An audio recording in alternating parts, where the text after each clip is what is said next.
ये है मेरे पास वीडियो रिकॉर्डर जो कि लगता है सीसीटीवी सिस्टम के कंपोनेंट्स के साथ। तो आज भी कितने लोगों को कंफ्यूजन है कि हमारे जो सीसीटीवी में वीडियो रिकॉर्डर होता है वो होता क्या है। इसको बोलते हैं डीवीआर। जैसा कि मैंने पिछली वीडियो में बताया था कि हमारे जो सीसीटीवी के कंपोनेंट्स होते हैं वो होता है camera, DVR, cables and connectors, उसी के साथ एसएमपीएस एंड साथ में मॉनिटर। तो ये एक बहुत ही मेजर कंपोनेंट है, एक बहुत ही इंपॉर्टेंट कंपोनेंट है जो कि सीसीटीवी के साथ इंस्टॉल होता है। डीवीआर बेसिकली होता क्या है? डीवीआर की फुल फॉर्म होती है digital video recorder. Digital video recorder का काम क्या होता है? आज की वीडियो में आपके सारे डाउट्स मैं क्लियर करने वाली हूँ कि आपको कौन सा डीवीआर लेना चाहिए, क्या क्या चीजें लेने से पहले देखनी चाहिए एंड डीवीआर कैसे काम करता है।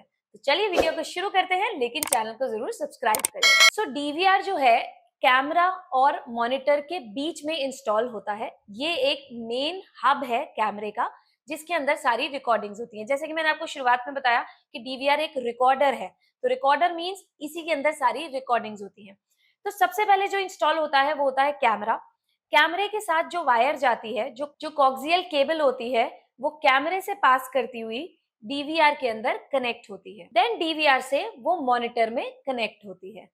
ये एक बेसिक इंस्टॉलेशन होती है, बट डिटेल इंस्टॉलेशन मैं आपको नेक्स्ट वीडियो में दिखाऊंगी, क्योंकि मैं उससे पहले आपको ये समझाना चाहती थी कि डीवीआर होता क्या है। तो आपको समझ में आ गया होगा कि डीवीआर एक वीडियो रिकॉर्डर है।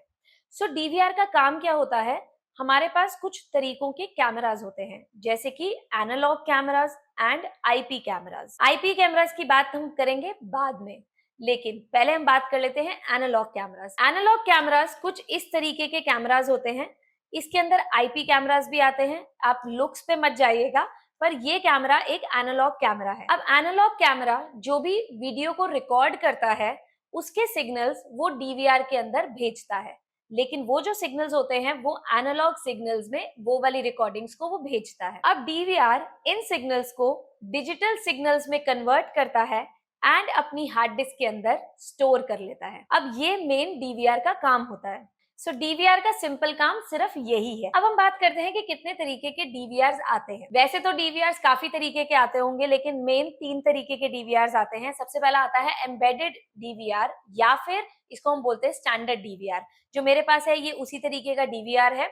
इसका मतलब ये होता है कि ये एक इंडिविजुअल डिवाइस है जिसके साथ कैमरा कनेक्ट होगा एंड आगे मॉनिटर कनेक्ट हो जाएगा, एंड सारी जो कन्वर्जन है एनालॉग से डिजिटल सिग्नल की, ये इसके अंदर ही रह के करेगा। ये इटसेल्फ ही एक बड़ा सा डिवाइस है जो हमें एक्सटर्नल ही यूज करना होता है। इसी के साथ जो दूसरा डीवीआर आता है वो होता है पीसी बेस्ड डीवीआर। उसका मतलब है कि जो डीवीआर कार्ड होता है वो पीसी के अंदर इंस्टॉल होता है, उसमें एक अलग से डिवाइस नहीं होता, जो कि मैं आपको ये अभी डीवीआर दिखा रही हूँ, इस तरीके का डीवीआर नहीं होता। तो वो आपके सीपीयू के अंदर इंस्टॉल हो जाता है, जिसकी आप बाद में मेमोरी एक्सपैंड भी कर सकते हो, जिस तरीके से हम पीसी की मेमोरी एक्सपैंड करते हैं। लेकिन उसके लिए आपको एक सीपीयू हमेशा वहां पर चाहिए ही होगा, जो कि उसके साथ इंस्टॉल्ड होगा। अब तीसरे तरीके का जो डीवीआर होता है उसको हम बोलते हैं हाइब्रिड डीवीआर। हाइब्रिड डीवीआर जो है वो एक डीवीआर और एक एनवीआर दोनों का ही काम करता है। डीवीआर जो होता है वो डिजिटल सिग्नल्स में काम करता है, एनवीआर जो होता है वो नेटवर्क पे काम करता है। एनवीआर आईपी कैमरास के साथ काम करता है। तो यहाँ पे मैं आपको बता देती हूँ, आईपी कैमरास जो होते हैं वो इंटरनेट के सिग्नल्स के थ्रू काम करते हैं, और जो नॉर्मल एनालॉग कैमरास होते हैं उनको इंटरनेट की रिक्वायरमेंट नहीं होती है। हाइब्रिड डीवीआर जो डीवीआर होते हैं वो उस तरीके के डीवीआर हैं कि जिसके अंदर आप उसको डीवीआर भी बना सकते हो एंड उसको एनवीआर भी बना सकते हो। दैट मीन्स उन डीवीआर के अंदर आपको पीछे कैमरास के केबल वाले पोर्ट्स भी मिल जाएंगे, साथ में लैन केबल का भी पोर्ट मिल जाएगा, जो कि नेटवर्क के थ्रू आप उसमें आईपी कैमरास भी कनेक्ट कर सकते हो। लेकिन जो नॉर्मल डीवीआर होते हैं उसमें आईपी कैमरास कनेक्ट नहीं हो सकते। तो आप सोच रहे होंगे कि हाइब्रिड डीवीआर लेने की जरूरत ही क्या है, या तो हम एनवीआर परचेज कर लें या हम डीवीआर परचेज कर लें। पर इसके मल्टीपल रीजंस हो सकते हैं, जैसे कि आज मुझे डीवीआर लगाना है एंड मुझे सिर्फ 3 कैमरास की रिक्वायरमेंट है या 4 कैमरास की रिक्वायरमेंट है एंड मैंने इसको परचेज कर लिया। लेकिन इन फ्यूचर मुझे उस स्पेस पे शायद 1 कैमरा और लगाना पड़ गया या 2 कैमरा और लगाना पड़ गया, तो मुझे मेरे डीवीआर को रिप्लेस करने की जरूरत नहीं है, मैं उसके साथ आईपी कैमरास को परचेज करके लगा सकती हूँ। उसमें हाइब्रिड डीवीआर मेरा काम आ जाएगा। और कई बार ऐसा भी होता है कि जैसे ये वाला 4 वाला मेरे पास डीवीआर है एंड ये दिखने में भी छोटा है, बट जब मैं 8 वाला डीवीआर ले लूंगी तो उसकी स्पेस भी ज्यादा हो जाएगी। तो कई बार ऐसा होता है कि कई जगहों पर हमारे पास उतनी स्पेस नहीं होती है कि हम 8 वाला या 16 वाला हम डीवीआर को इंस्टॉल कर सके, जिसकी वजह से हम ये 4 वाला लगा सकते हैं। सो ये तो थे 3 तरीके के डीवीआर्स। अब हम बात कर लेते हैं कि डीवीआर खरीदने से पहले आपको क्या क्या चीजें ध्यान में रखनी है। सबसे पहला जो है कि आपको कितने कैमरास को कनेक्ट करना है। फॉर एग्जाम्पल, अगर आपको 4 कैमरास को कनेक्ट करना है या 3 कैमरास को कनेक्ट करना है तो आपको 4 चैनल वाला डीवीआर लेना होगा।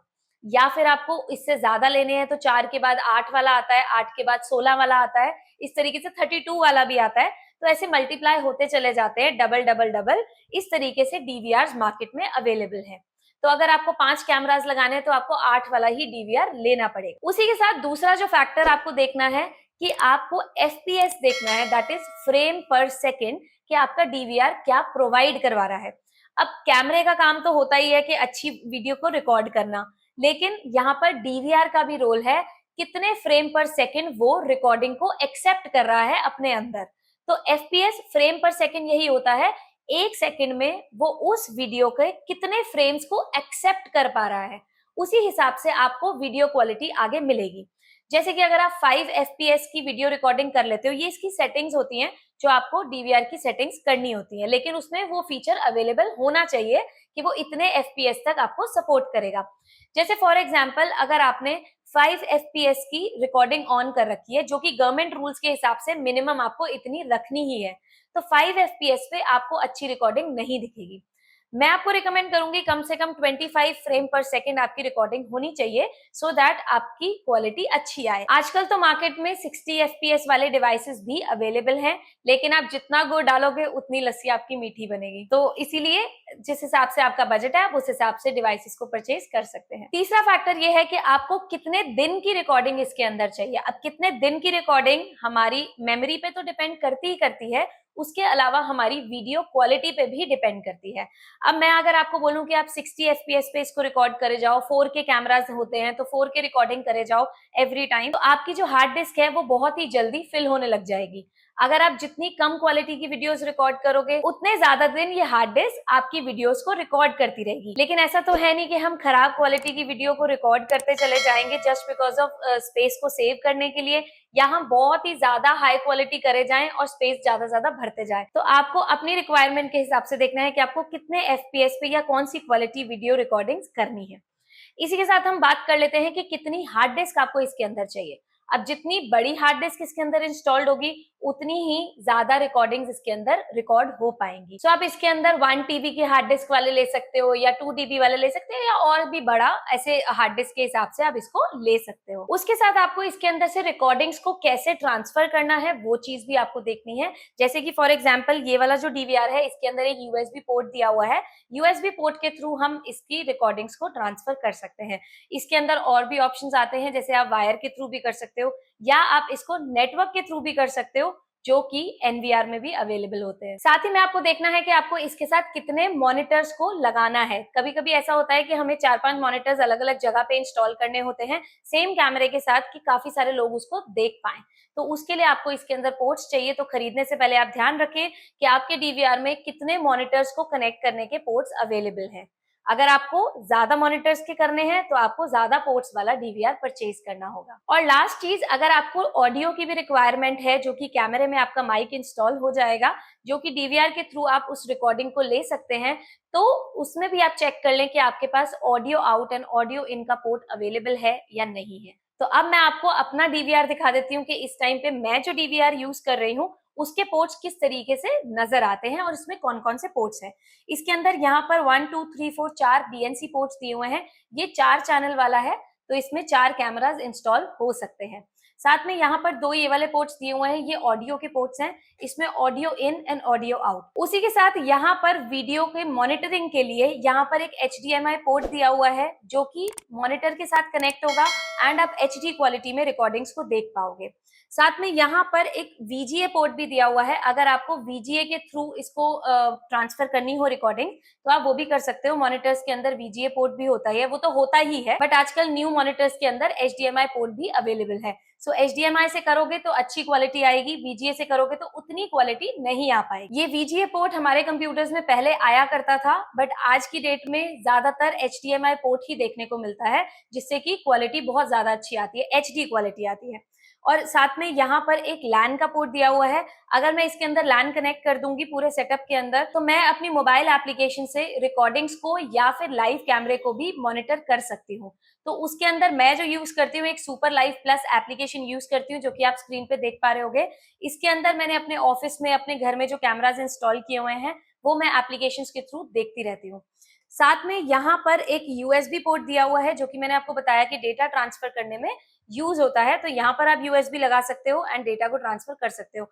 एंड दूसरा, 2 USB पोर्ट्स दे रखे हैं। दूसरा USB पोर्ट आप माउस के लिए यूज कर सकते हो, क्योंकि मैं भी इसको यूज करती हूँ। इसके अंदर मैं माउस लगा देती हूँ, वायर्ड या वायरलेस माउस इसके अंदर इंस्टॉल हो जाएगा एंड आप कैमरे की मॉनिटर्स को या कैमरे की सेटिंग्स को उससे चेंज कर सकते हो।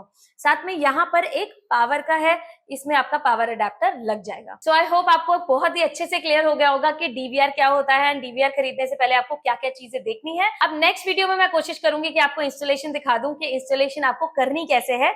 तो चलिए मिलते हैं अगली वीडियो में। तब तक के लिए कमेंट जरूर करके बताना कि आपको ये वीडियो कैसी लगी, और अगर आप कुछ और जानना चाहते हैं तो भी आप कमेंट्स में पूछ सकते हैं। तो तब तक के लिए सब्सक्राइब कर लेना। गुड बाय, सी या।